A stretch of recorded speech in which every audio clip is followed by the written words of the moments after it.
Secara kurikulum, anak saya di Jaitun itu senantiasa dihantarkan menjadi relevan pada zamannya. Untuk sholat di masjid itu sampai kalau misalnya kalau kesiangan itu ada hukumannya, misalnya melaksanakan sholat maghrib, dia itu ke masjid. Nah jam 6 pas itu harus sudah ada di masjid, itu tidak boleh tidak. Kenapa? Syekh yang tujuannya mulia ingin Indonesia abadi, tapi kok dikriminalisasi dengan pasal penodaan agama? Nah, pelajaran yang diajarkan di Al Zaitun ini menyimpang nggak dari kaidah yang pernah panjenengan belajar dari kecil sampai sekarang tentang Islam?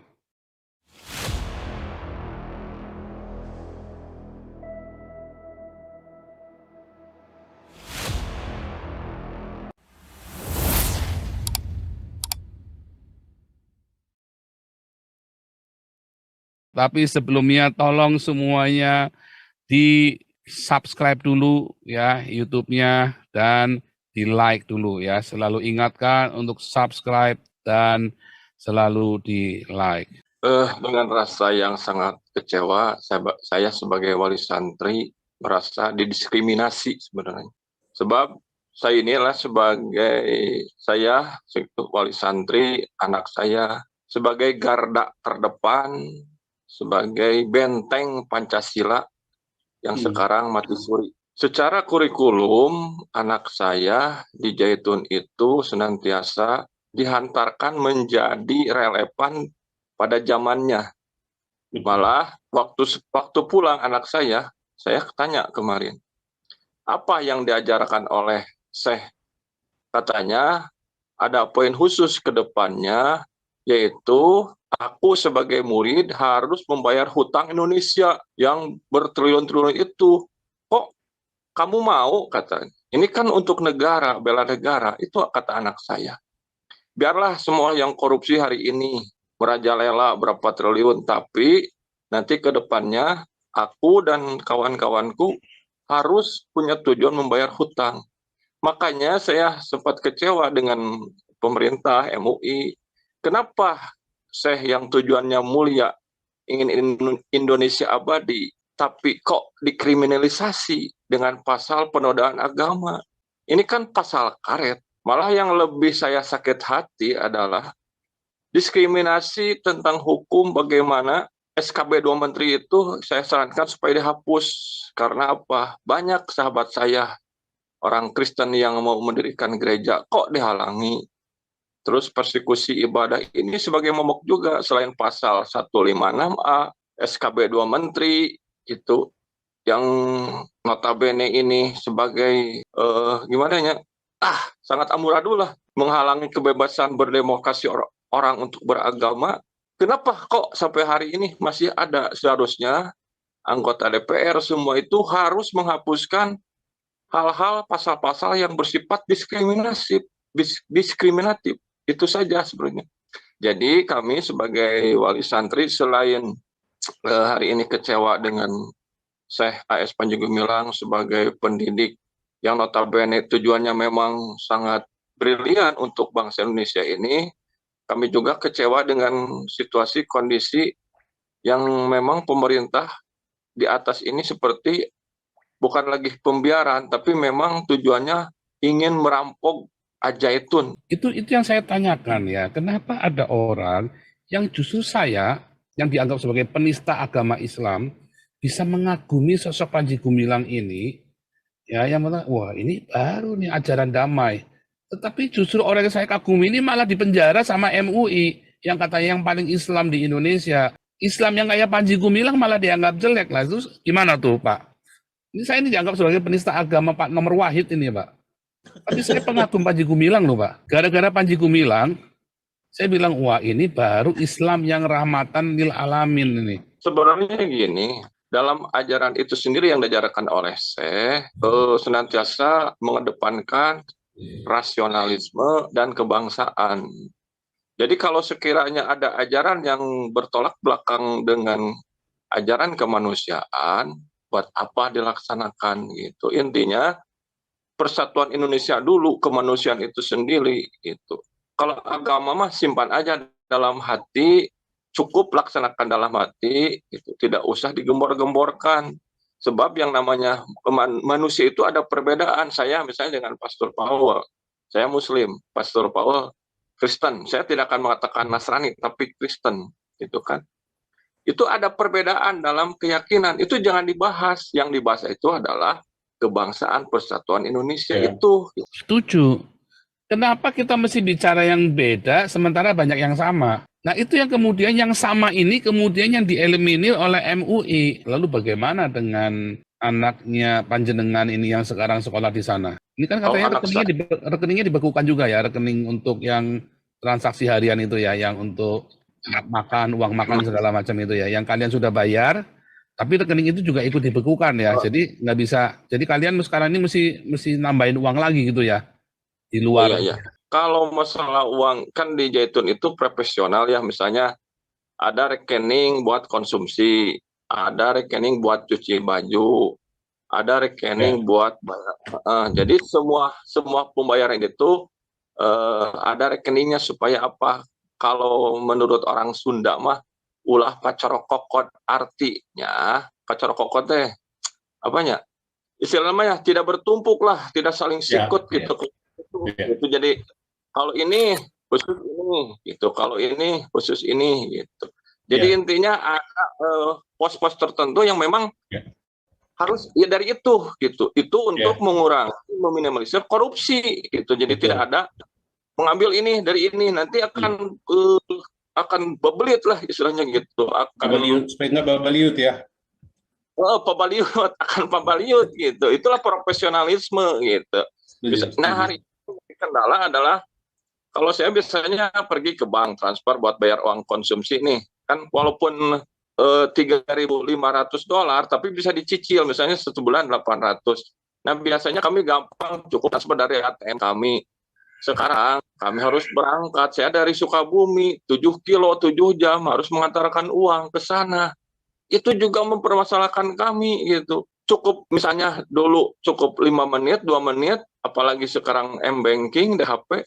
Dulu mah enak gampang dari HP. Kalau sekarang harus pergi ke sana ke Zaitun, dari Sukabumi ke Indramayu itu berapa kilo, itu juga mengganggu sebenarnya. Banyaklah hal-hal yang kami rasakan dengan pemblokiran ini, istilahnya mah kriminalisasi bukan kepada Zaitun saja, kepada kami juga sebagai wali santri itu kriminalisasi, sebab apa?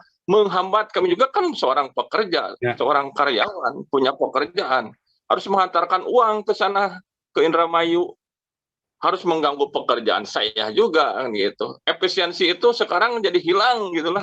Anak bapak ini kan Muslim, ya seorang Muslim, dan tentu anaknya disekolahkan di pesantren, pasti bapak kan juga setidaknya mengerti lah tentang Islam ya. Saya anggap saya buta sama sekali.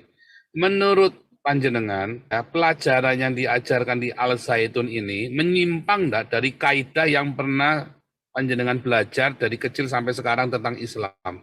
Nah ini malah saya dididik oleh anak. Dulu saya juga ini berpikir sempit, belum berpikir merdeka. Setelah anak saya di Zaitun, saya jadi berpikir merdeka. Jadi melihat sesuatu itu bukan begini. Saya mengukur baju Pak Pastur itu bukan berdasarkan ukuran saya, gitu kan. Misalnya saya, baju Pak Pastur itu XL, baju saya XL, disamakan dengan baju Pak Pastur. Pak Pastur misalnya baju Pak Pastur itu XL. Saya diukur oleh baju saya, jadi gitu. Artinya itu Pak Pastur. Jadi misalnya jangan mengukur pakaian orang lain berdasarkan pakaian kita, gitu. Itulah toleransinya. Dia punya pakaian segitu, adillah. Kalau misalnya dia pakai XL, ya XL menurut dia, gitu. Kalau saya L, ya L menurut saya, gitu. Nah, itulah perbedaan yang memang sudah menjadi fitrahnya memang dari dulu itu begitu, dari Tuhannya begitu.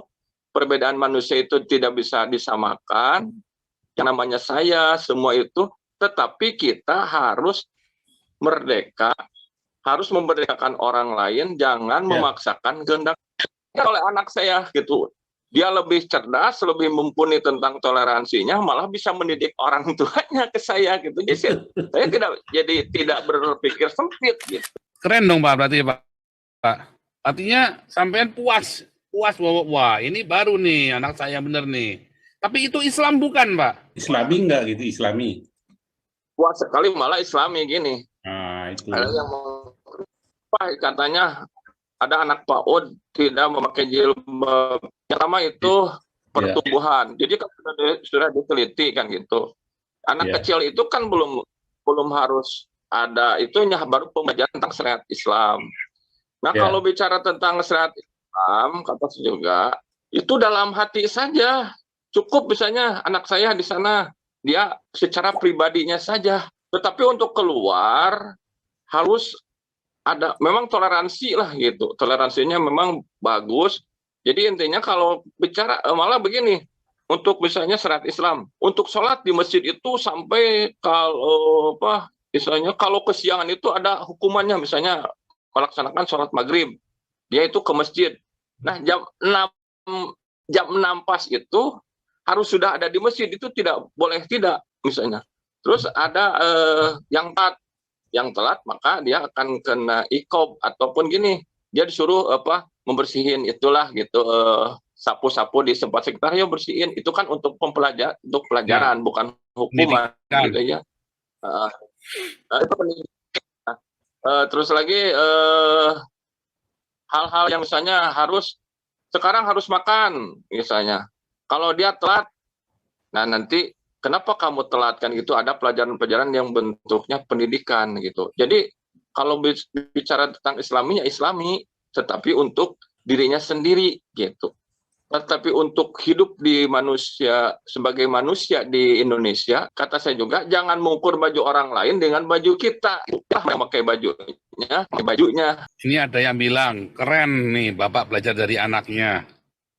Wah, tapi saya setuju ya. Ini memang karena luar biasa. Ini bukan cuma Pak Suyadi ya, kemarin ada beberapa orang juga udah masuk sini Pak ya. Alumni Al Zaitun, alumninya sendiri ya, termasuk yang sudah angkatan ketiganya Al Zaitun, artinya sudah senior banget ya. Pak, pernah nggak ngomong-ngomong sama karyawannya Al Zaitun, apakah mereka itu diperes atau mereka kasihan bagaimana gajinya kecil atau apa gitu Pak? Yang saya tahu itu sejahtera gitu hari ini. Cuma kalau dulu itu ada guru-guru merah, itu guru-guru merah ini dulu itu misalnya anak tidak boleh bawa HP gitu kan, lalu kelihatan dia main HP, lalu diambil. Nah setelah diambil itu bukan dikembalikan kepada orang tuanya HP-nya gitu, tetapi diambil oleh guru itu gitu. Gurunya kurang ajar ya, oknum. Jadi kurang ajar gitu. Terus kan di sana tidak boleh oknum yang dikeluarin. Misalnya tidak boleh makan mie instan. Ada misalnya oknum guru yang menjual secara sembunyi-sembunyi mie instan, itu tidak boleh. Jadi kebanyakan yang keluar. Sebentar. Kenapa enggak boleh makan mie instan, Pak? Dikarenakan mungkin banyak pengawetnya untuk Indonesia kan. Jadi mohon maaf, walaupun ada label